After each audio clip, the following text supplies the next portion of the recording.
Susilo Bambang Yudhoyono atau yang akrab disapa SBY lahir di Pacitan 9 September 1949. Pada tahun 2004, sejarah baru tercatat. SBY terpilih sebagai Presiden Republik Indonesia yang ke-6, Presiden pertama hasil pemilu langsung. Dalam 10 tahun kepemimpinannya, dari tahun 2004 hingga tahun 2014, SBY berhasil menekankan stabilitas, pembangunan ekonomi, dan peran aktif Indonesia di dunia internasional. Perjalanan kepemimpinan SBY adalah bukti pengabdian, integritas, dan kepemimpinan. Nilai-nilai itulah yang menjadikan beliau layak menjadi role model ASN berakhlak. Nilai berorientasi pelayanan Susilo Bambang Yudhoyono tampak dari komitmennya memenuhi kebutuhan masyarakat. Ia meningkatkan anggaran pendidikan, memperkuat wajib belajar 9 tahun, dan memperluas akses pendidikan gratis melalui bantuan operasional sekolah serta pembangunan sekolah. SBY juga mendorong pengentasan kemiskinan lewat sektor pertanian dan swasembada pangan.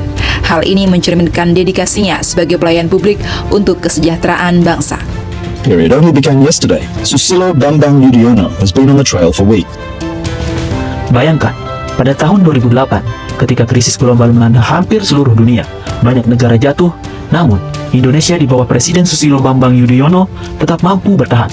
Hal ini tercapai karena kebijakan yang akuntabel, yaitu kebijakan yang terukur, terarah, dan transparan. Dengan pengelolaan anggaran yang hati-hati dan dapat dipertanggungjawabkan, ekonomi Indonesia tetap tumbuh.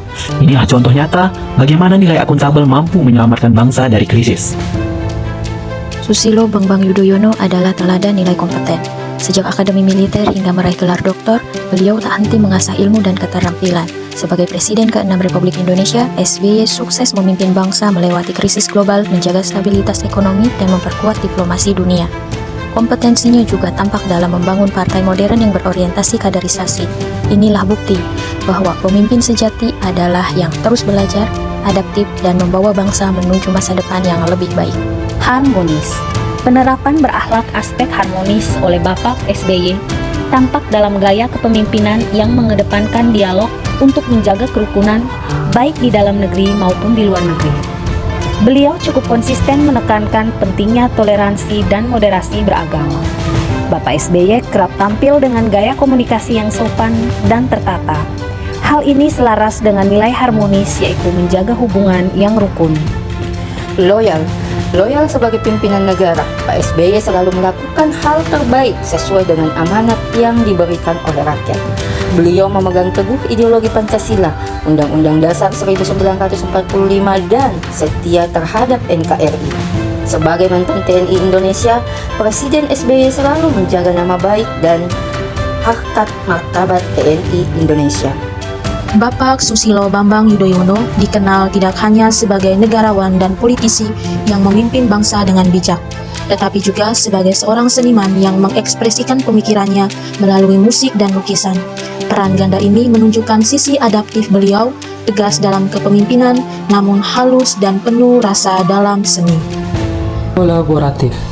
Bapak SBY sangat mengedepankan nilai kolaboratif dalam kepemimpinannya. Sikap terbuka dan kemampuannya membangun kerjasama lintas pihak menjadi teladan bagi ASN dalam menerapkan nilai berakhlak. Dengan semangat kolaborasi, Bapak SBY mampu menyatukan berbagai elemen bangsa, membangun komunikasi dan kerjasama yang baik antara lembaga pemerintah, partai politik, serta berbagai elemen masyarakat demi kemajuan bersama, menunjukkan bahwa keberhasilan tidak hanya bergantung pada individu, tapi juga kerjasama yang harmonis dan saling menghargai. Bapak Susilo Bambang Yudhoyono adalah teladan yang patut kita contoh. Beliau menunjukkan bagaimana nilai ASN berakhlak hidup dalam kepemimpinan, selalu berorientasi pada pelayanan rakyat, akuntabel dalam setiap keputusan, kompeten dan disiplin, harmonis dalam merangkul perbedaan, serta loyal dalam pengabdian kepada bangsa. Beliau juga adaptif menghadapi perubahan dan kolaboratif dalam membangun sinergi. Dari sosok beliau, kita belajar bahwa pengabdian sejati lahir dari integritas dan ketulusan hati.